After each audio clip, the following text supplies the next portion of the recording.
Cumprimento a todos com a paz do nosso Senhor e Salvador Jesus Cristo. Aqui é o professor José Edmilson Júnior do canal Teológico. Desejo a todos um ano de 2024 repleto das bênçãos de Deus. Que o Senhor possa continuar a abençoar você como tem abençoado ao longo de todo esse tempo, tem guardado, tem livrado, como ele mesmo disse que estaria conosco até a consumação dos séculos, e que as bênçãos de Deus permaneçam sobre a sua vida e de toda a sua família.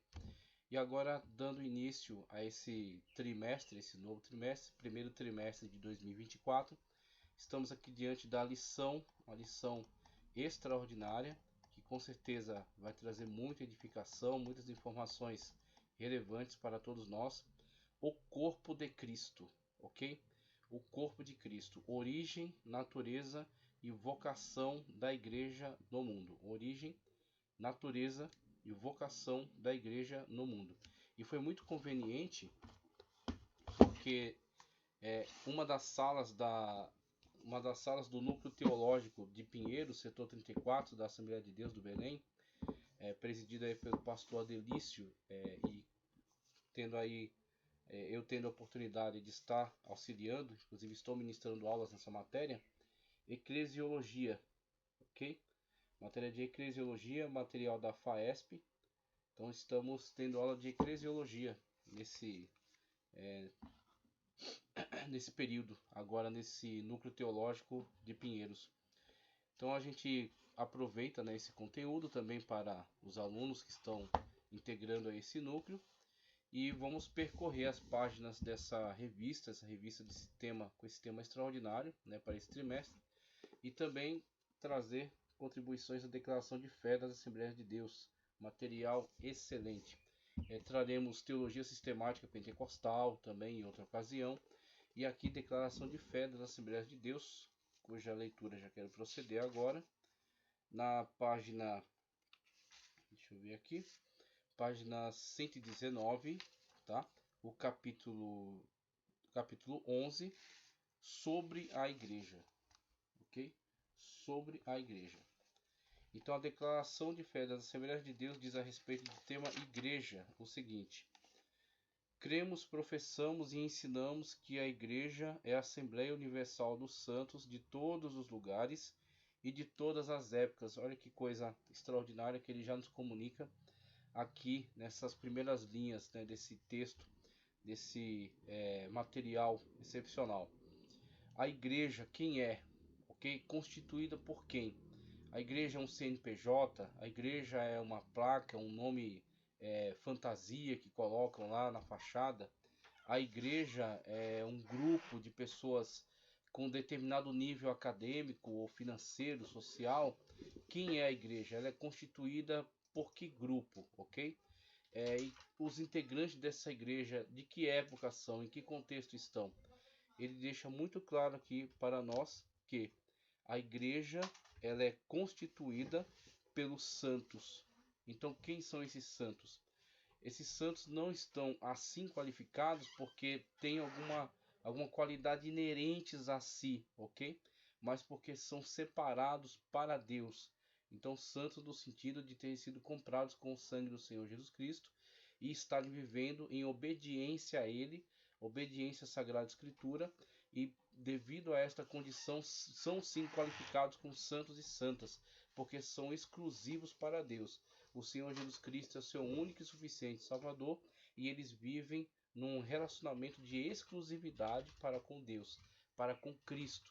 Assim eles são santos, eles são consagrados a Deus. Então você tem a situação na qual, mesmo a igreja local sendo integrada por um rol de membros diversificados, alguns dos quais tendo adentrado a este grupo por meio de conversão genuína, ou seja, um processo de metanoia ou de arrependimento que resulta numa conversão, numa demonstração em atitudes, ok?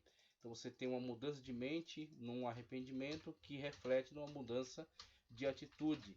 E assim essa pessoa que antes poderia ter qualquer tipo de vida distorcida, corrompida, perturbada, agora está alinhado em conformidade com as ordenanças da Sagrada Escritura e vivendo em obediência a Cristo, conforme Paulo disse, andando conforme a lei do Espírito e não cumprindo a vontade da carne.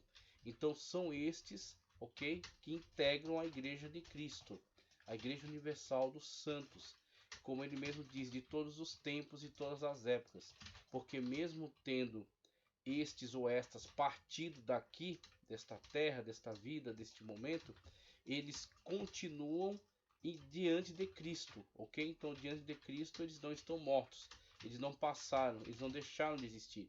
Eles saíram desse contexto e agora adentraram no reino celestial e estão diante do Senhor, diante do trono de Cristo, aguardando no grande dia em que todos ressuscitarão primeiro e serão transformados para encontrar com o Senhor nos ares e assim partir para o grande momento que ele mesmo anunciou, a grande ceia do Cordeiro que haverá no ambiente celestial, no ambiente glorioso do reino de Deus. Então você tem esta certeza de que você não está só, porque você é integrante desse grande corpo dessa igreja militante na terra, atuante, e também da igreja triunfante, que já está diante de Cristo na glória, ok? Que já entregou a sua obra, que já viveu em conformidade à palavra de Deus, que já andou em obediência a Cristo nessa terra e que partiu daqui, talvez num contexto de muita dor, muito sofrimento, no martírio, mas está triunfante diante de Cristo, está aguardando pelo grande dia em que todos serão reunidos, ok? Todos esses que integram esta grande igreja, essa Assembleia Universal dos salvos, conforme ele mesmo coloca aqui, de todas as épocas, cujos nomes estão escritos nos céus. Interessante, né?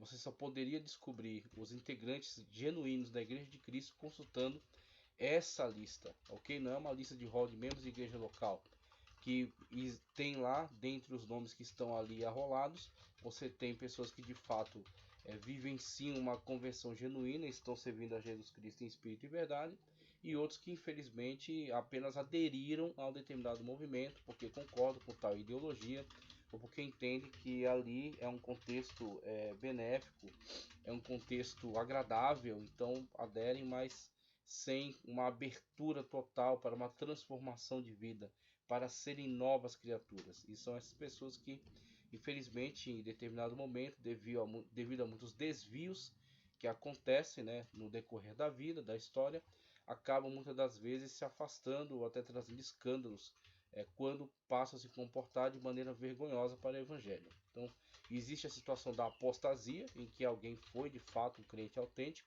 mas apostatou da fé, conscientemente negou a fé, retornou, voltou atrás, como o cão que come o próprio vômito, ou como a porca que volta ao espojadouro de lama. Então veja que estes estiveram fora desses ambientes, mas se corromperam e retornaram para ele, estando agora novamente naquela situação, mas na verdade até pior, como Cristo disse, né, que é como uma casa que foi varrida e adornada, e aquele espírito maligno que a deixou a encontra vazia e traz mais 7. Então a sua condição fica ainda pior. Por isso que Cristo, sempre que interagia com alguém no sentido de curar, libertar, mudar a vida da pessoa, ele sempre dizia: vá e não peques mais, para que pior não te aconteça. Então você tem essa situação verdadeira de pessoas que conheceram a Cristo de verdade, andaram de verdade com ele, mas apostataram. E você tem também a situação de muitas pessoas que estão em volta, mas que não pertencem àquele lugar, não pertencem, não integram aquele corpo, apenas integram a lista de rol de membros da igreja local, porque aderiram apenas e não se converteram. A Universal Assembleia e Igreja dos Primogênitos, que estão inscritos nos céus, e a Deus, o juiz de todos, e aos espíritos dos justos aperfeiçoados, conforme Hebreus 12:23. A igreja foi fundada por nosso Senhor Jesus Cristo, pois ele mesmo disse: sobre esta pedra edificarei a minha igreja, e as portas do inferno não prevalecerão contra ela. Mateus 16:18. As portas do inferno jamais prevalecem contra, preste atenção, a igreja de Cristo, ok? Não estamos falando de denominações e não estamos também criticando as denominações. Não estamos desprezando as denominações. Elas são importantes e elas acontecem numa realidade, ok? Num plano, no qual a Igreja Universal dos Salvos é presente aqui através dos seus membros, ok? Da igreja que está militante aqui na Terra, ela se reunirá, ela se agregará, ok? Em grupos, e esses grupos precisam estar em algum lugar em que possa lhes dar algum conforto, em que possa lhes fornecer a oportunidade de cultuar a Deus com tranquilidade, onde possam exercer a sua liturgia sem serem interrompidos, sem serem atrapalhados pelos qualquer situação ou de pessoas que possam interferir, ou da natureza, chuva, sol e por aí vai. Então, devido a essa situação, eles se reúnem num lugar separado e que lhes dá essa oportunidade, um lugar fechado, coberto, que tenha água, que tenha sanitários, que tenha bancos, instrumentos musicais, televisão, iluminação adequada, climatização e por aí vai. Então todos esses são adereços, tá certo? Em torno da igreja. A igreja nunca é o prédio, a igreja nunca é o registro, ok? No cartório. A igreja nunca é o nome fantasia. Aquilo é uma instituição criada para servir, ok? Criada para favorecer a igreja. A igreja são as pessoas, e na verdade não todas, mas aqueles que de fato se converteram à pessoa bendita do Senhor Jesus Cristo. Estes são a igreja, ok? Estes são a igreja de Cristo. Então Cristo tem compromisso com eles, e eles obedecem a Cristo acima de todas as coisas. Agora, aqueles que aderiram apenas a um determinado movimento também estão ali, e muitas das vezes querem ter até a preponderância e se apegam a coisas, e a objetos, e a nomes, e a títulos, e estão sempre brigando por essas coisas, tentando aparecer mais, tentando ter mais destaque, e estão muitas das vezes ali tentando até atrapalhar, né, muitas das vezes até inconscientemente, causando tumulto, causando, né, certas perturbações, porque não estão imbuídos do Espírito de Deus, não andam em conformidade ao Espírito e não estão ligados a Cristo, tá certo? Não estão ligados ao corpo de Cristo, corpo cuja cabeça é Cristo. Então essa é a realidade. Você tem a situação desta igreja local que tem esse contexto e que tem tudo isso em torno dela, mas que assim, pronto, seguiu.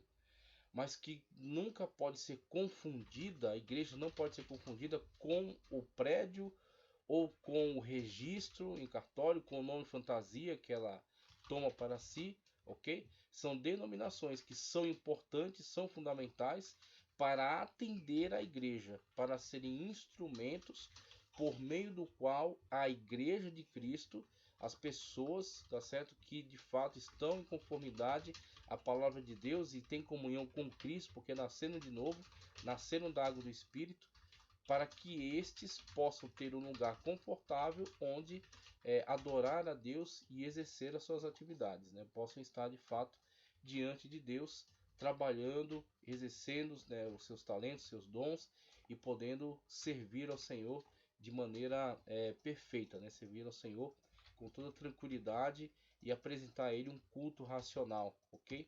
Realizar o seu trabalho de missões e de missão. A missão que ela desempenha, a sua finalidade, seu propósito aqui na Terra, tá certo? Ser a igreja de Cristo, ser representante do reino de Deus no mundo, sabendo que a igreja não é necessariamente a totalidade do reino de Deus, porque o reino de Deus é muito maior do que a igreja, mas a igreja é integrante do reino de Deus e é representante do reino de Deus aqui na Terra, ok? Então você tem esta verdade, essa realidade que está diante de nós. A igreja foi fundada por nosso Senhor Jesus Cristo, pois ele mesmo disse, que eu já falei, as portas do inferno não prevalecem contra a igreja de Cristo. Agora, muitas pessoas que infelizmente apenas aderiram ao movimento fracassam diante das situações de provação, de tentação, de oposição, tá certo? De grandes levantes. Muitos desses ao longo da história fracassaram, infelizmente muitos ainda fracassarão, tá certo? E se renderão diante dessas provações que têm se levantado. Mas esses não são a igreja de Cristo. São pessoas que estão ali porque aderiram ao movimento, mas não pertencem ao corpo de Cristo. Essa pedra é o próprio Cristo. Essa é a pedra que foi rejeitada por vós, os edificadores, o qual foi posta por cabeça de esquina. Atos 4:11. A pedra é Cristo, não é Pedro, diferentemente do que alguns que querem se arrogar como a igreja verdadeira ou a igreja mais antiga, o que na verdade é uma falácia. Quando analisamos os documentos históricos corretamente, percebemos que em determinado momento uma certa liderança se sobrepôs a outras lideranças que havia na antiguidade, porque não havia uma igreja que mandasse sobre outra igreja. Haviam sim algumas igrejas que se tornaram importantes e que coordenavam pequenas igrejas no seu entorno, na sua região, mas que dividiam esses encargos com relação à proclamação do reino de Deus, mas que não tinham jurisdição sobre a outra. Então você tinha uma igreja importante em Roma, antiga, você tinha uma igreja importante em Alexandria, no Egito, você tinha uma igreja importante em Antioquia, na Síria, a primeira igreja missionária que partiu, né, para a missão aos gentios. Você tinha a igreja de Jerusalém, que era importantíssima, a igreja histórica, onde tudo começou. E você tinha a igreja, por exemplo, em Constantinopla, que se torna depois o Império Bizantino. Então essa igreja que surge desta fundação, dessa chamada Roma do Oriente, e ali o cristianismo prolifera e depois ganha uma grande importância, tá certo, para a cristandade. Então você tinha essas diferentes sedes, né, para o cristianismo, mas uma delas se sobrepõe a todas as outras devido a uma questão política. Então a de Alexandria cai, invasões bárbaras derrubam, né, aquela comunidade que estava ali, não no sentido da Igreja de Cristo ter sido vencida, mas no sentido de que ela não tinha mais a liberdade que dispunha antigamente e a preponderância que tinha na região, mas os cristãos permaneceram firmes, adorando o Senhor mesmo na perseguição, adorando o Senhor mesmo tendo que se esconder devido à grande perseguição. Mas você tem essa sede, né, que é perseguida, desmontada. Você tem a de Jerusalém, que também cai. Posteriormente ficará a de Antioquia, permanece um pouco mais, mas também sofrerá essas intensas perseguições. E ficando Roma, lutando contra Constantinopla, disputando poder, até que Roma prevalece devido a todo o poderio político que conseguiu agregar em torno de si. E a partir dessa preponderância, ela também adquire para si esta arrogância de entender que o seu líder é o vigário de Cristo na terra, de entender que o seu líder é o sucessor de Pedro e que Pedro é a pedra sobre a qual a igreja foi edificada. Então toda esta arrogância vem de uma preponderância política que foi surgindo ao longo da história, que tornou, né, esta sede mais importante no sentido de influência política, ok? Mas isso não tem respaldo bíblico, porque Pedro não é a pedra. Pedro não suportaria a edificação da igreja sobre ele. Por mais importante que ele tenha sido, que de fato foi, mas somente Cristo pode ser o fundamento para a sua igreja. Ele é a pedra de esquina que foi rejeitada pelos os construtores, mas que foi colocada nesta posição pelo próprio Deus, de ser a pedra determinante para toda construção. Toda construção tem o seu direcionamento a partir da pedra angular, que é Cristo. Então Cristo é de fato aquele que sustenta toda a edificação da igreja e aquele que determina como a igreja deve ser edificada. Tendo a doutrina dos apóstolos por fundamento e Jesus o principal pedra de esquina, edificado sobre o fundamento dos apóstolos e dos profetas, de que Jesus Cristo é a principal pedra de esquina. Efésios 2:20. Ela, a igreja, é a coluna e firmeza, coisa extraordinária. É a coluna e firmeza da verdade. É a comunidade do Senhor, além de Assembleia Universal dos Crentes em Jesus Cristo.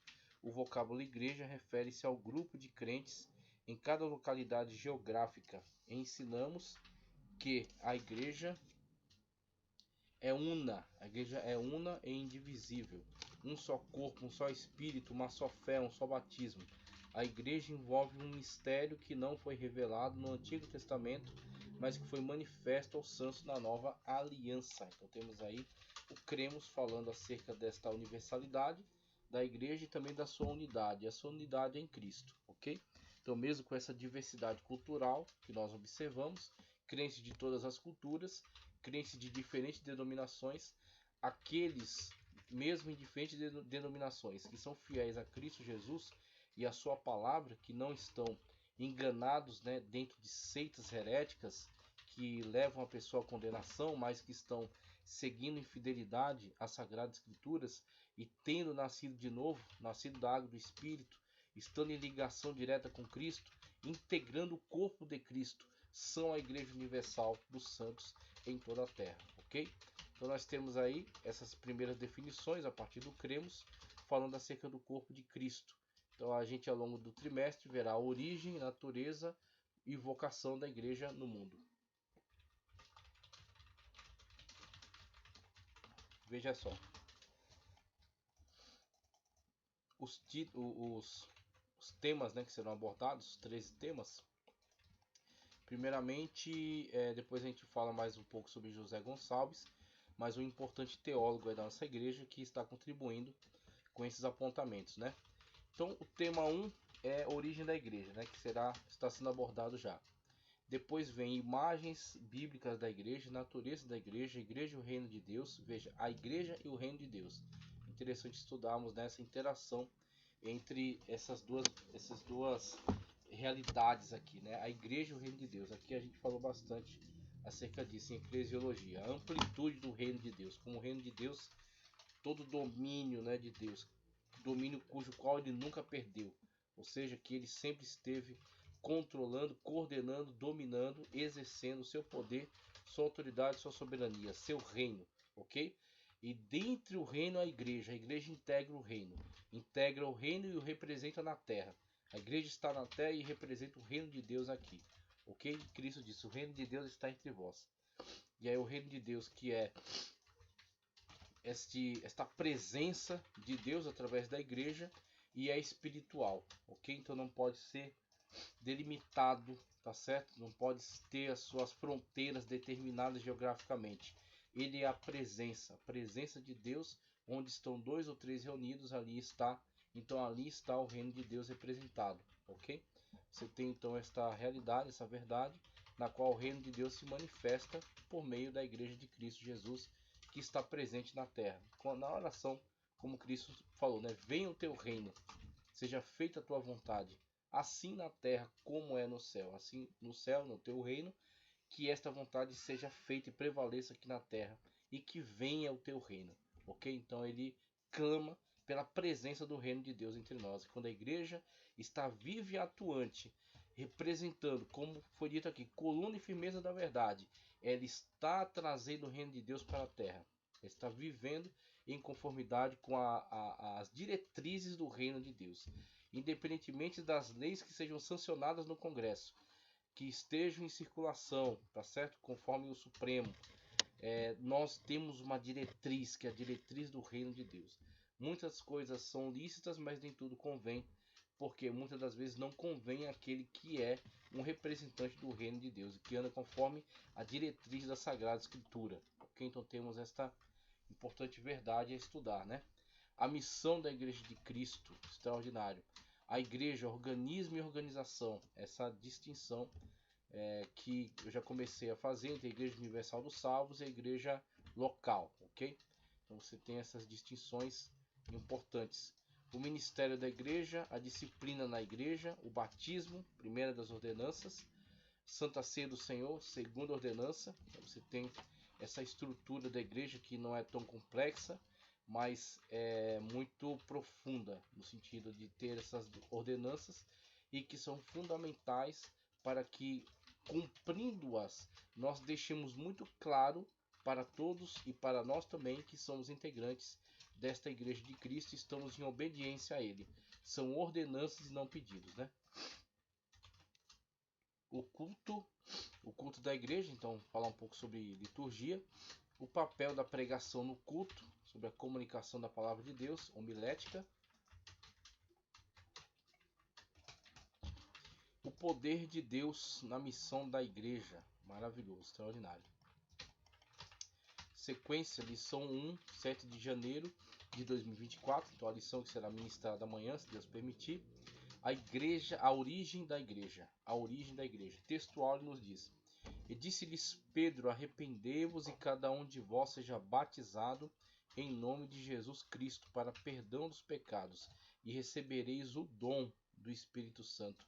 Então Pedro, de uma forma bastante ousada e com a autoridade de Deus, ele se manifesta no contexto do dia de Pentecostes, em que as pessoas primeiro se mostraram escandalizadas e começavam a levar para o lado da chacota, mas ele, imbuído dessa autoridade do Espírito Santo de Deus, ele se posiciona e deixa muito claro que aquilo que está acontecendo ali é uma manifestação divina, ok?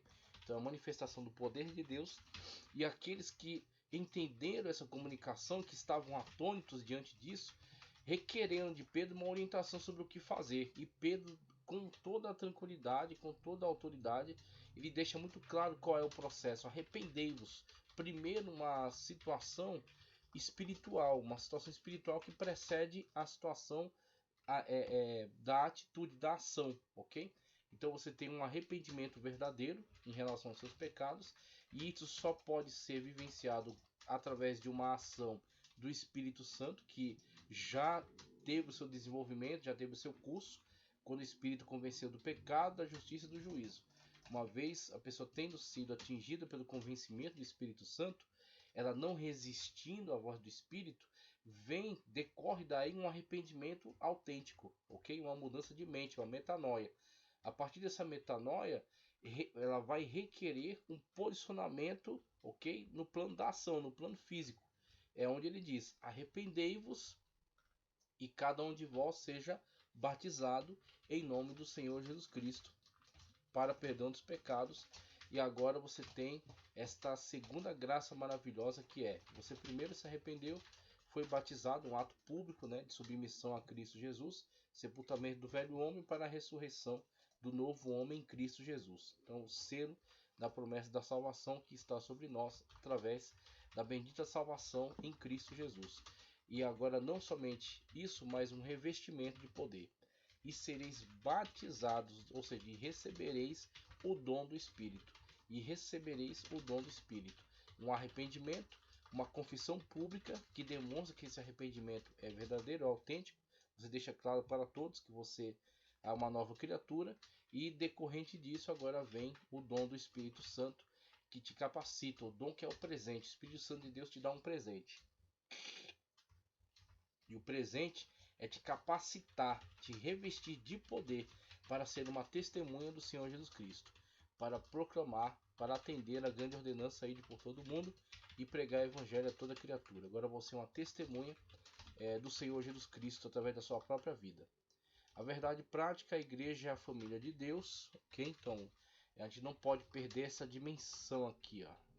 A igreja é a família de Deus, a igreja é a família de Deus, porque em algumas circunstâncias, algumas pessoas acabam perdendo a noção correta sobre a igreja e olhando para a igreja como se fosse uma empresa, olhando para a igreja como se fosse um clube, ok? Com o qual ele se beneficia das suas vantagens e obtendo ali algum tipo de entretenimento. Então muitas pessoas estão tendo uma visão muito distorcida sobre o que é a igreja, sobre qual é o papel da igreja, sobre o que esperar da igreja, sobre o que a igreja se propõe a entregar. Então você tem a igreja como família de Deus. E aí, no sentido de ser família de Deus, você tem a paternidade de Deus que nos foi concedida como presente por meio do Senhor Jesus Cristo. Ele propicia que nós sejamos adotados. Então o Senhor Jesus Cristo, por meio da obra que fez, do sacrifício realizado, da imputação da sua justiça sobre nós, da situação em que somos transformados em nova criatura, em que o sangue dele nos purificou de todo pecado, somos adotados para a família de Deus. Então Deus nos tem como filho. Deus não nos olha mais como inimigos, não nos olha mais como pecadores que ofendem a sua santidade constantemente. Ele olha para nós vendo o sangue do seu filho sobre nós e nos aceita como filhos amados, como filhas amadas. Então nós somos integrantes da família de Deus, e a igreja é uma família, ok? Integrantes de irmãos e irmãs que têm a paternidade de Deus sobre si. Então você tem esta nova realidade da qual participamos, na qual estamos inseridos nessa família de Deus chamada igreja. Então temos que ter essa noção sobre o que é verdadeiramente a igreja e o que pode melhor representar, né, o nível de relacionamento dentro dela. Se fosse uma empresa, as pessoas que ali estão só permaneceriam mediante remuneração e seriam dispensadas em caso de improdutividade. Então, as pessoas que olham para a igreja como empresa lidam assim com as pessoas, né, dispensando elas em caso de improdutividade, e as pessoas, por outro lado, olham assim também para ela, querendo permanecer ali só mediante remuneração. E aí você vê pessoas que fazem da igreja um meio de ganho, tá? Inclusive pessoas que fazem barganha com Deus, né? Então pensam que levam a sua oferta como meio de barganha, esperando já obter de Deus algum tipo de benesse, algum tipo de benefício, caindo naquela palavra de Paulo, naquela repreensão de Paulo: aqueles que esperam em Cristo somente para esta vida são os mais miseráveis dos homens. Okay? Então temos essa triste realidade para aqueles que emergem na teologia da prosperidade, né, e acabam se deixando levar por esses ventos de doutrina. A introdução, me perdoe porque eu estou terrivelmente gripado, mas vamos seguir adiante. Vamos adiante. A introdução nos diz, ó: uma rápida leitura do Novo Testamento é suficiente para percebermos o que a igreja é e de fato e que importância tem. O que a igreja é de fato e que importância tem. A igreja é o corpo de Cristo, ok? A igreja estava já nos planos de Deus, estava já na mente de Deus desde antes da fundação do mundo. Então a igreja já era vislumbrada por Deus, já desde essa época. Era um mistério que posteriormente foi revelado, ok? Então a igreja é representante do reino de Deus na terra e a importância dela é ímpar. De fato, a igreja é fundamental no contexto neotestamentário, tá certo? Então temos do Novo Testamento toda essa situação que está em torno da igreja. A igreja que participa da chamada Nova Aliança. Então você tinha uma antiga aliança, aqueles que pertenciam à antiga aliança reiteradamente desobedeceram a Deus, não se atentaram às seus alertas, ok? Chegando até o ponto culminante em que rejeitaram o próprio Filho de Deus. Então, tendo rejeitado o Filho de Deus, como é dito na Sagrada Escritura, veio para o que era seu, mas os seus não receberam. Mas a todos quanto receberam, deu-lhes o poder de serem chamados filhos de Deus. Então essa é a nossa condição. Somos privilegiados, temos este direito, né, de nos entendermos filhos de Deus dentro desse contexto da adoção em Cristo Jesus, ok? E somos família de Deus, participantes da nova aliança em Cristo, ok? Através do Filho de Deus, através do Deus encarnado, que veio até nós, andou conosco, realizou uma obra, um sacrifício em nosso favor de si mesmo e nos coloca diante de Deus numa relação de filhos, tá certo? Participando dessa paternidade divina, tendo sido adotados por meio de Cristo Jesus e sendo agora integrante do chamado corpo de Cristo, ou a Igreja Universal dos Salvos. Então temos aí a relevância, a importância da igreja no Novo Testamento, como Paulo tipifica quando ele fala da videira que foi cortada e do jambuzeiro que foi enxertado. Então nós fomos colocados por Deus dentro desse privilégio e temos a responsabilidade de honrar com o talento em nós investido, tá certo? Com os talentos que nos foram entregues, com o dom que sobre nós, né, foi colocado pelo Espírito Santo. Então temos aí esta grande importância, essa grande responsabilidade da igreja, como representante do reino de Deus no mundo. Para os apóstolos e os primeiros cristãos, a igreja era relevante, sem dúvida. Paulo, por exemplo, a denominou a coluna e firmeza da verdade, né, conforme já foi dito na declaração de fé. Então, falar que a igreja é coluna e firmeza da verdade nos dias atuais, no tempo pós-moderno em que estamos vivendo, desta verdade líquida, desse relativismo moral que estamos vivenciando hoje, dizer que a igreja é coluna e firmeza, veja, coluna e firmeza da verdade, inflexível em relação a muitas coisas, tá certo? Então a igreja, sim, ela é tida como retrógrada em muitos contextos, porque muitas das vezes pessoas chamam de modernidade muitos desvios morais, ok? Que eles querem relativizar, chamando apenas de liberdade de comportamento, tá certo? De opções, e eles elencam essas inúmeras opções para a vida sexual, para tipos de relacionamento, para tipos de comportamento humano, e chamam isso de modernidade, chamam isso de avanço. Mas a Igreja de Cristo Jesus tem um compromisso com a palavra de Deus, que não é uma verdade relativa e sim absoluta, porque foi estabelecida pelo Deus que reina sobre todo o universo, o Deus que tem autoridade sobre todas as coisas. Então é o Senhor que sustenta a verdade da palavra de Deus. E a igreja, ela luta para que a verdade da palavra de Deus prevaleça, tá certo? E esteja presente aqui na terra. O reino de Deus seja trazido para cá. Então a igreja vive em conformidade a esta lei, a sagrada escritura, a verdade de Deus. Então a igreja, ela vive se posicionando como coluna e firmeza da verdade, nesse sentido, de que ela não arreda o pé daquilo que Deus entregou para ela. Ela não vende, ela não abandona. E Pedro a chamou a geração eleita. Muito bem. Nessa lição mostraremos o que a Bíblia de fato revela sobre a igreja de Deus. Veremos que a eclesia, tá? A eclesia, a igreja de Deus, longe de ser meramente uma associação de pessoas, é uma instituição divina. Longe de ser uma associação de pessoas, apenas pessoas que se têm uma afinidade e se reúnem como se fosse um clube, tá certo? A igreja não é isso. A igreja é uma manifestação divina por meio da qual ele chama pessoas muitas das vezes que não têm afinidades entre si, mas que agora estarão integradas num nível de comunhão, e devido a essa comunhão trabalho em harmonia, ok? E trabalho em prol do reino de Deus. Então trabalho não por remuneração, trabalho não por reconhecimento de pessoas, mas para a honra e glória do Senhor e Salvador Jesus Cristo. Estão dispostas a, em nome do Senhor, trabalhar de tal maneira que, se necessário for, entregam até as suas vidas, tá certo? Mas não negam o sagrado nome de Cristo Jesus que está sobre elas. Então temos aí essas pessoas que integram este grupo, o grupo eclesia, como eu já falei, inclusive nas aulas de eclesiologia, no Novo Testamento, tendo sido escrito em grego e estando nesse contexto, o contexto no qual o mundo havia sido helenizado, né, tá certo, anteriormente. Então, muitas das comunidades para as quais se dirigem estão dentro desse contexto cultural. Trazem para si, então, essa terminologia, ok?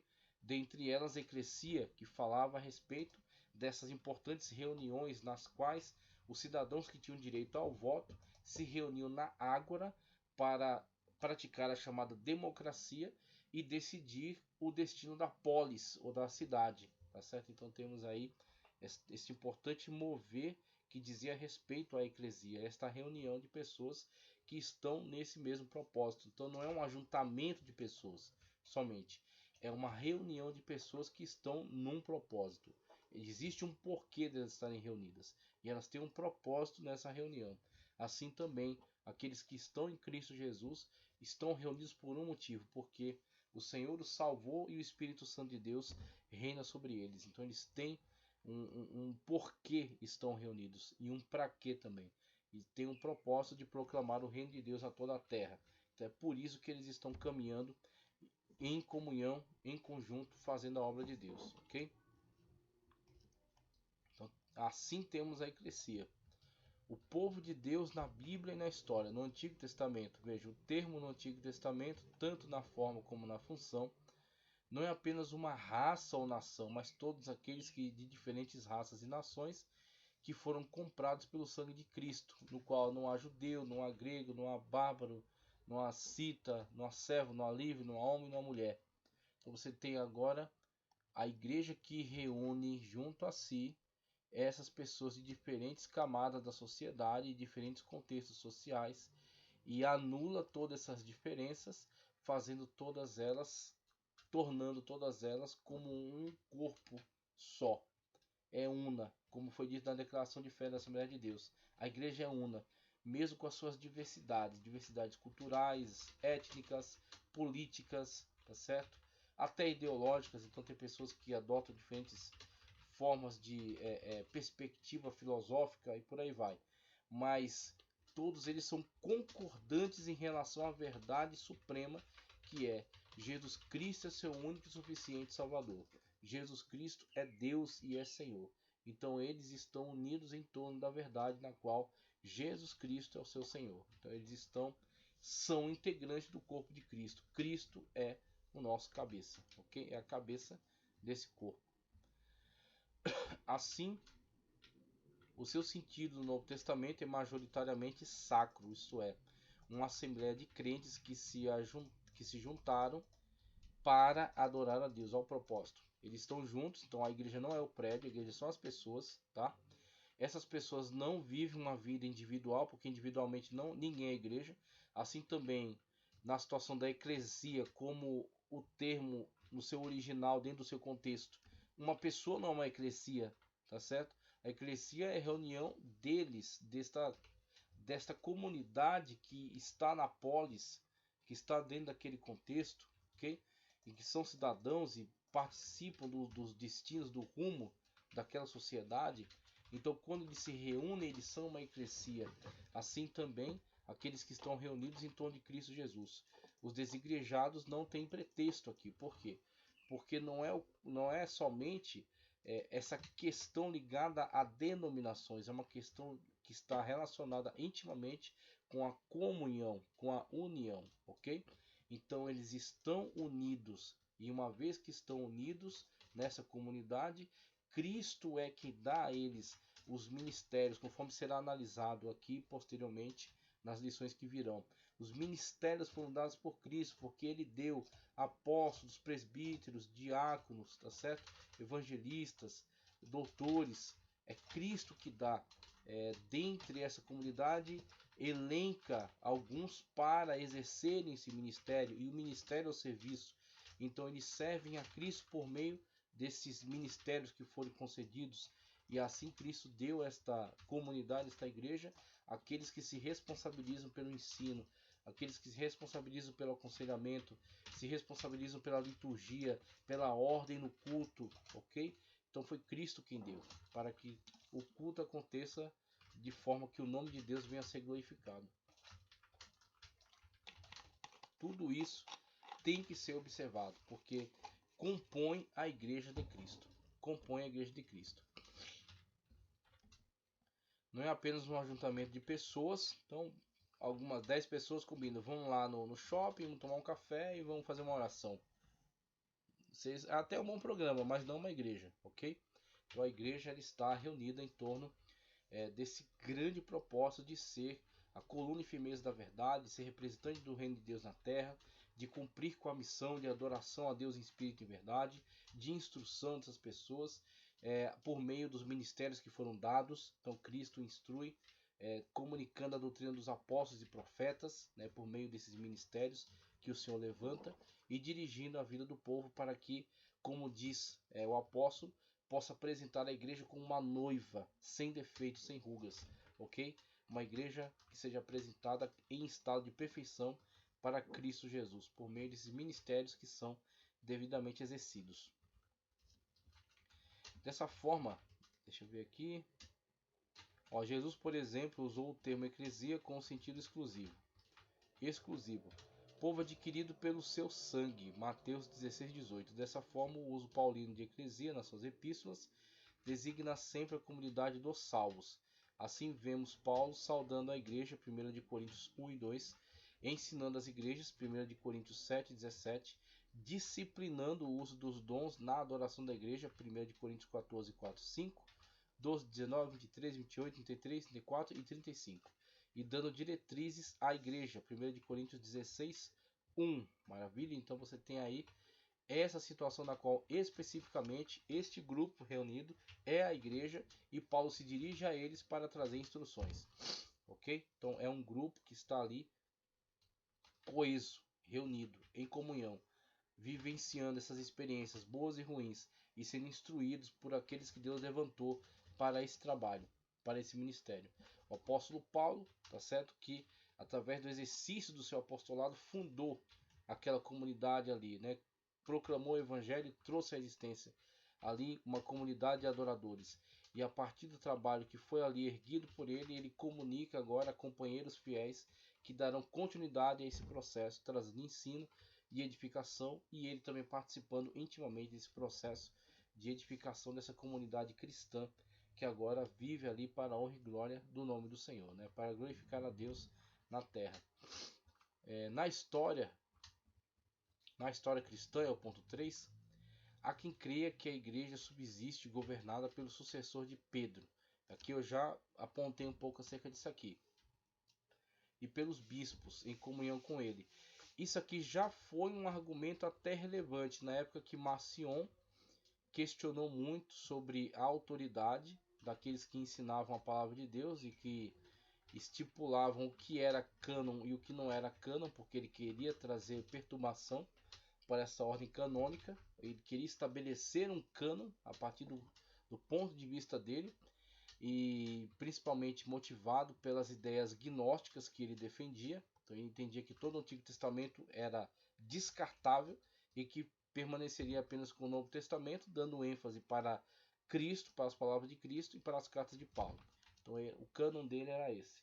E aí, para contra-argumentar com relação a esse questionamento sobre a autoridade, para a análise, né, sobre os textos que surgem e podendo afirmar serem este cânon ou apócrifo, foi apresentado o argumento da sucessão. O argumento da sucessão foi importante dentro de um contexto específico, ok? Na qual o apóstolo esteve presente nesses lugares. Por exemplo, o apóstolo João em Éfeso. Conforme a tradição, João morre de velhice em Éfeso, ok? Então, haverá uma linha de continuidade, tá certo? Com os apologistas do primeiro século da era cristã, tá certo? Que darão sequência àquela mensagem deixada diretamente pelos apóstolos. Então você tem um Inácio de Antioquia, né? Você tem um Pápias, você tem um Policarpo, ok? Que são estes nomes que estiveram em linha de continuidade com os apóstolos e que podiam afirmar que o apóstolo esteve aqui e que pregou isso e que deixou esses textos conforme estão aqui registrados. Os irmãos fizeram registro das palavras dele e estão aqui neste evangelho. Então ele podia dar testemunho acerca disso. Então houve um aproveitamento desta questão da linha de continuidade neste momento para refutar essa heresia. Só que isso foi utilizado de uma forma irresponsável e criminosa por aqueles que queriam se sobrepor sobre as demais igrejas. Aí eu falei sobre o contexto das importantes sedes que haviam na época do início do cristianismo, né? Havia uma sede em Roma, havia uma sede em Constantinopla, posteriormente, né, na época já de Constantino, 300 e pouco a ideia cristã. Havia uma sede em Antioquia, que era muito antiga, né, lá do contexto de Paulo, de Barnabé, de Silas. Havia sede em Jerusalém, onde tudo começou, onde havia o cenáculo, onde desceu o Espírito Santo, onde houve aquela conversão de quase 3.000 almas. Havia uma sede em Alexandria, para onde os cristãos, muitos deles iam, fugindo da perseguição e também levando o evangelho, pregando. Então estas sedes vão caindo, ficando somente Roma e Constantinopla, disputando entre si o poder, e Roma será favorecida pela questão política da catequização dos povos bárbaros e do favorecimento destes a esta igreja. Então você tem agora o bispo de Roma se arrogando acima de toda a cristandade, se colocando como vigário de Cristo e dizendo ser o sucessor direto de Pedro, numa linha de continuidade, tá certo? E também afirmando ser Pedro a coluna, a pedra sobre a qual a igreja estaria edificada, o que são um encadeamento de equívocos, porque a pedra não é Pedro e sim Cristo. Cristo é a rocha sobre a qual a igreja está edificada. Pedro é uma pequena pedra, Cristo é a rocha, ok? Outra, essa questão da sucessão não terá relevância em outros contextos, porque não havia esse respaldo, tá certo? Para igrejas mandarem em igrejas. Então, isso no Novo Testamento isso não é indicado. Que esta igreja manda sobre aquela, ou que há um bispo central coordenando tudo, um episcopos, né, um bispo que tome esse poder conforme poder episcopal do Papa, né, se colocando até como pontífice, aquele que aponte para Deus, para a ligação direta com Deus. Então você tem estas situações colocadas de forma de forma ousada, de forma vamos colocar assim, malandra, né? Eu esqueci a palavra que eu queria empregar, mas utilizando-se disso para se sobrepor, né? Utilizando-se disso para ter essa preponderância, essa vantagem, né? Então você tem aí essa forma de argumentação que em algum momento foi útil apologeticamente, mas que não tem importância em outro momento e não favorece esta pretensa ideia de preponderância desta igreja. E esta igreja também, a Igreja Católica Apostólica Romana, se arroga ser a primeira igreja, o que na verdade também é outro desvio. Porque a igreja que vai também para Roma, talvez através dos forasteiros romanos que tiveram no Pentecostes, mas principalmente através do que a tradição diz acerca de Pedro ter ido pregar também em Roma, isso é importante. Só que a igreja que decorre daí, ela não terá os desvios, tá certo? E a preponderância política, de dominância política, que a igreja institucionalizada terá no futuro, ok? A igreja que terá um contato mais aproximado com Constantino e posteriormente com Carlos Magno, com outras grandes figuras importantes que lhe favorecerão politicamente e darão a ela esse poder para se sobrepor a todas as demais e querer de fato dominar sobre toda a cristandade, ok? Então essa será uma igreja institucionalizada, uma igreja que entra, mergulha no âmbito político e que está de fato estabelecendo essa dominância sobre os povos, ok? Essa não é a igreja de Cristo. Então houve uma situação na qual houve um grande desvio, a igreja perde sua finalidade, torna-se uma instituição e não somente uma instituição, torna-se um governo humano e político, e sedento de poder, sedento de domínio. Tanto que o Papa tinha os chamados estados papais, ele governava sob uma grande porção da Itália. Posteriormente veio a perder grandes territórios, ficando hoje somente com o Estado do Vaticano, que tem acho que 44 km², que é um micro país encravado lá em Roma, né, encravado lá na Itália, e que é governado pelo Papa. Então o Papa é o presidente, é o rei, é o governador daquele território. E não somente aquele, mas todos os terrenos que a igreja tem espalhado aí por todo o mundo, ok? Então você tem aí essa situação na qual a igreja que foi ali plantada se tornou uma instituição política e governamental, ok? Então há uma ruptura entre essa instituição e aquela igreja que foi plantada ali anteriormente. Seguindo aqui, deixa eu ver, os bispos em comunhão com ele. Evidentemente, a tradição protestante rejeita esse conceito, visto que ele não reflete o contexto do Novo Testamento, onde a figura do sucessor de Pedro é totalmente estranha e desconhecida. Não há no Novo Testamento qualquer tipo de relevância apontada para isso. Então, não dão importância a esse tipo de informação que é tão fundamental para a Igreja Romana, tá certo? Que eles entendem como fundamental para provar a sua preponderância sobre todas as demais. Após a reforma do século XVI, a tradição protestante procurou dar um sentido bíblico e mais preciso a respeito do que uma igreja é de fato. Em uma grande denominação protestante histórica, a igreja é definida como uma congregação local de pessoas regeneradas e batizadas após a profissão de fé. Muito prático, muito direto, né? Então você tem aí uma igreja local constituída de pessoas regeneradas. Então, primeiramente, o arrependimento verdadeiro e uma transformação, uma mudança de vida, batizadas após a profissão de fé. A pessoa confessa publicamente que Jesus Cristo é o seu Senhor e único, suficiente Salvador. Então ela é imersa em águas, representando o sepultamento do velho homem. Ao emergir, representa a imersão, tá certo? Da nova criatura.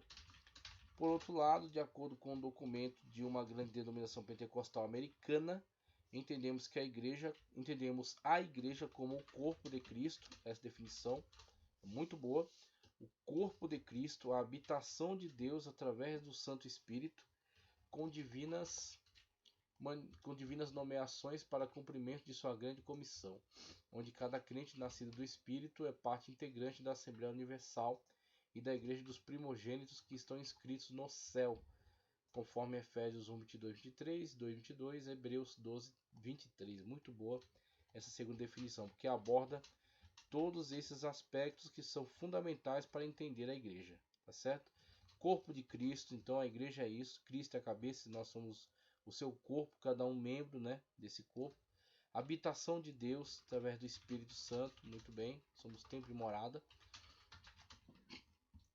Nomeações para cumprimento de sua grande comissão, então você tem os ministérios, que foram dados por Cristo para atender, né, essa demanda, e parte integrante da Assembleia Universal dos Salvos, tá certo? Dos primogênitos em toda a terra, ok? A igreja triunfante é a igreja militante que ainda está aqui na terra. Então essa segunda definição é muito boa. A igreja como criação divina, veja só. A igreja como ideal de Deus. Desde a eternidade a igreja estava no coração de Deus e foi idealizada por ele.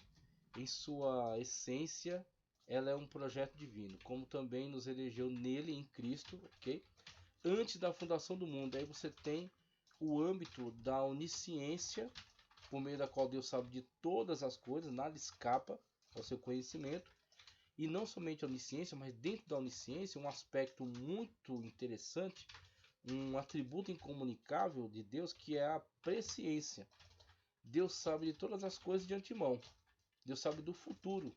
O futuro que para nós sequer existe, Deus sabe o futuro.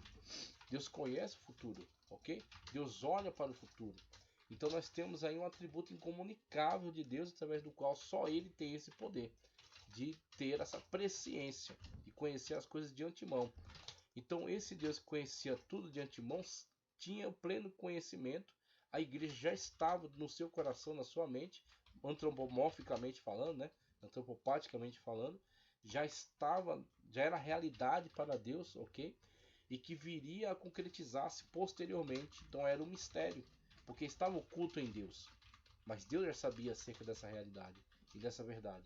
Era um mistério que posteriormente foi manifesto, foi revelado através da pessoa bendita de Cristo Jesus, que funda a sua igreja, ok? E dá a ela a inauguração no Pentecostes. Então a igreja foi constituída ao longo daquele grande período de caminhada com Cristo, seus apóstolos e os discípulos que cercavam. E no cenáculo, no Pentecostes, ali foi dado o start para que ela de fato partisse para o mundo, cumprindo a sua missão. Em Cristo, né, para que fôssemos santos e irrepreensíveis diante dele em amor. Na sua carta aos Efésios, o apóstolo Paulo fala de um mistério, né, conforme eu apontei, que estava oculto. Esse mistério que fora revelado era exatamente a igreja. Na mente de Deus, portanto, a igreja já existia. O amor de Deus fez com que ela provesse um plano, com que ele provesse um plano para salvar o homem caído. Assim Cristo amou a igreja e se entregou por ela. Efésios 5:25. Cristo amou a igreja e se entregou por ela. Então você tem esta realidade na qual Cristo ele viabiliza tudo isso que já era plano de Deus, que já existia na mente de Deus. Mas Jesus Cristo põe isso em prática. Ele se torna homem, ele desce até nós, ele vive entre nós, ele prega para nós, ele organiza aqueles que viriam a ser, na certa célula inicial da igreja, e ele morre como sacrifício vivo, empregando ali o seu próprio sangue, tá certo? Fazendo expiação diante de Deus, imputando a sua justiça a todos nós, e agora envia o seu Espírito Santo, e o Espírito Santo tendo descido, ele faz com que essa igreja agora tenha poder para ir adiante, né? Então a igreja ali é inaugurada. A igreja como realidade concreta, como vimos, a igreja não ficou apenas na mente de Deus, ela passou a existir de uma forma concreta. O início da igreja acontece na plenitude dos tempos. Então, a plenitude dos tempos, ou seja, o plano oculto de Deus agora está a tempo de ser revelado, tá certo? Então cumpriu-se, planificou o tempo. Não há mais tempo de ficar em oculto, em escondido, em mistério, mas agora de manifestar-se. Mas vindo a plenitude dos tempos, Deus enviou seu Filho, nascido de mulher, nascido sob a lei. Gálatas 4:4. Dessa forma, Deus faz congregar em Cristo todas as coisas na dispensação da plenitude dos tempos. Efésios 1:10. Então surge a pergunta: quando a igreja passou a existir de fato? Quando ela se estabeleceu na sua forma concreta? A maioria dos teólogos defende que foi no Pentecostes. A igreja, por exemplo, não é citada nos evangelhos de Marcos, Lucas e João. Mateus fala de sua existência, mas como evento futuro. Aí você tem a situação que é muito fácil de entender, que é, no cenáculo estavam pessoas ali reunidas. Para que aquelas pessoas estejam ali reunidas é porque primeiro elas foram chamadas, ok? Então Cristo ele orou ao longo de toda a madrugada e chamou ali os seus 12 apóstolos. Um deles o traiu, mas os 11 tendo permanecido, não somente eles, mas os discípulos que estavam em volta deles, constituem a igreja, que será agora iniciada em Pentecostes. Por quê? Você pode construir um carro, mas ele só vai andar quando você pôr gasolina.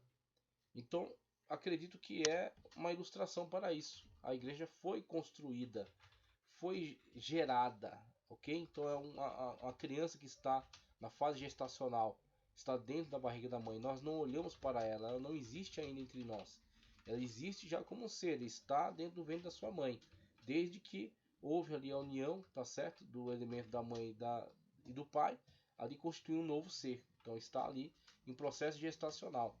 Agora, ele passa agora com o parto a estar aqui como pessoa entre nós, tá certo? Então já tinha todos os direitos de uma pessoa, nascituro ainda, a serem protegidos, tá certo?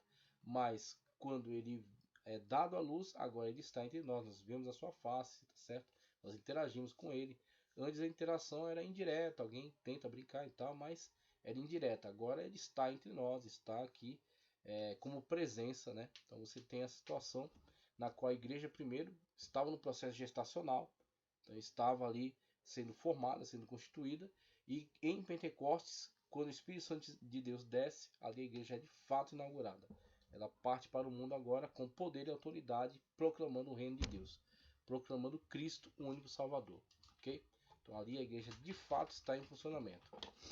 Depois do Pentecostes, Lucas destaca que todos os dias acrescentava o Senhor à igreja aqueles que se haviam de salvar. Dessa forma, a igreja que existia apenas no coração e na mente de Deus se tornava uma realidade concreta quando o Espírito Santo é derramado no Pentecostes após a ressurreição do Senhor Jesus Cristo. Maravilhoso. A igreja então foi plenamente concretizada ali na situação de Pentecostes, quando ela parte agora para o mundo sendo testemunha de Cristo. A igreja como a comunidade dos salvos. Olha que coisa maravilhosa. A igreja como a comunidade dos salvos. Por quê? Dentro da igreja local, você terá aqueles que estão apenas como adesão. Aderiram a um movimento devido às ideias. Então ele gosta, ele concorda. Devido ao ambiente, é confortável, é seguro. As pessoas são corteses, né? São educadas, são amáveis. Então, pela conveniência, ok? Então isso chama-se adesão pela conveniência.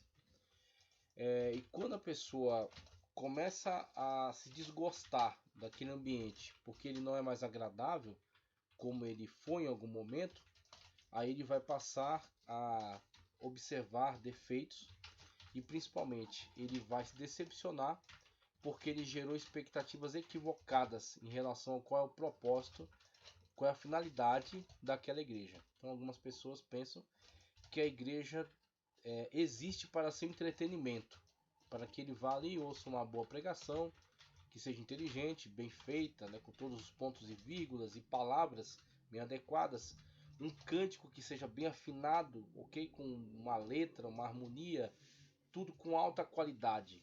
Por quê? Porque ele está consumindo um produto. Ele está consumindo um produto. Ele entende que ele paga com a entrega, né, com a devolução de dinheiro. Ele entrega dízimos, ele dá ofertas, então ele está pagando pelo aquele produto. E quando aquele produto está aquém das suas expectativas, ele entende que ele não deve mais permanecer ali, ele abandona, ou ele vai e volta para a sua vida pregressa, ou ele fica pulando de igreja em igreja, sempre analisando outros produtos melhores com os quais ele possa suprir as suas necessidades. Então é uma pessoa que está ali apenas por adesão, ele não se converteu. Diferentemente de uma pessoa que passou por um processo de conversão, de mudança de mente, de arrependimento e uma mudança de vida que reflete esse arrependimento, tá certo? Essa mudança de mente, sendo agora sim uma nova criatura, estando em comunhão com Cristo, que está ali não por causa de entretenimento, de ser ou não agradável o ambiente, de ter ou não aceitação das pessoas e reconhecimento das pessoas, mas está ali porque ele é um adorador do Senhor e Salvador Jesus Cristo. E ele entende que Cristo tem um propósito com ele ali naquele lugar. Então ele enfrenta muitas das vezes contrariedades, ofensas, calúnias, oposição, tá certo? Ele enfrenta tudo isso porque ele está obedecendo ao seu Senhor. Ele respeita o pastor como servo de Deus. Ele respeita o presbítero dentro daquilo que ele está em conformidade com a palavra de Deus, ok? Então ele é pastor, ele é presbítero, ele é diácono, mas ele só tem alguma autoridade mediante a palavra de Deus. Quando ele se desvia da palavra de Deus e está começando a enveredar pela heresia, ele não é mais digno de respeito, ok? Então você respeita essas pessoas, como Paulo diz: sede meus imitadores, assim como eu sou de Cristo. Então somos imitadores de Paulo na condição em que ele é imitador de Cristo. Se ele deixar de ser imitador de Cristo, nós não devemos e não podemos imitar a Paulo, se ele deixar de ser imitador de Cristo. Assim o pastor, quando ele abandona, tá certo, as diretrizes da palavra de Deus, ele não é mais o seu pastor e você não deve obediência a ele. Agora, quando ele está de acordo com a palavra de Deus, você o obedece, obedecendo a palavra de Deus. Então, uma vez que você serve ao Senhor e Salvador Jesus Cristo, ele é o seu Senhor, e você recebe a palavra de Deus como as diretrizes, tá certo? Como a revelação dada por ele, a verdade entregue por ele, para que nós possamos andar em conformidade a ela. Aí você respeita aquele pastor porque ele respeita a palavra de Deus. Você respeita aquele presbítero porque está de acordo com a palavra de Deus. Você respeita aquele diácono porque ele está de acordo com a palavra de Deus. E esta igreja você participa, está integrado a ela e trabalha junto com ela, porque ela se submete à Sagrada Escritura, ok? Então é dentro desse contexto que a gente olha para estas situações aqui. A igreja como comunidade dos salvos, é a comunidade daqueles que estão de fato nessa condição de ser integrantes do corpo de Cristo. Outros que estão ali no meio e que não são o corpo de Cristo são apenas pessoas que aderiram ali, mas que não pertencem àquele lugar e que facilmente o abandonam ou facilmente o deturpam, tá?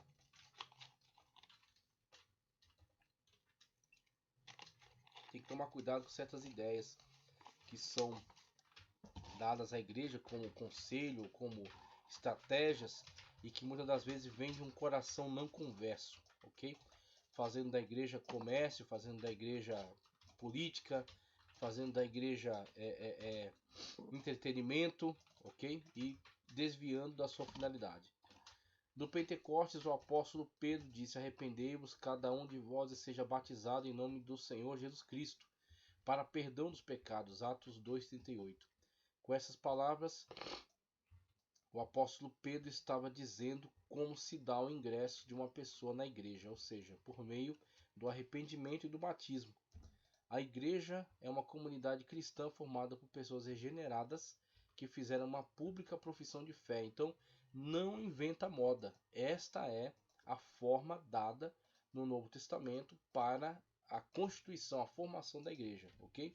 Pessoas regeneradas, pessoas que passaram por um processo de arrependimento verdadeiro, autêntico, e para demonstrar publicamente se submetem ao batismo, à ordenança do batismo. Participam do batismo por imersão em águas, ok?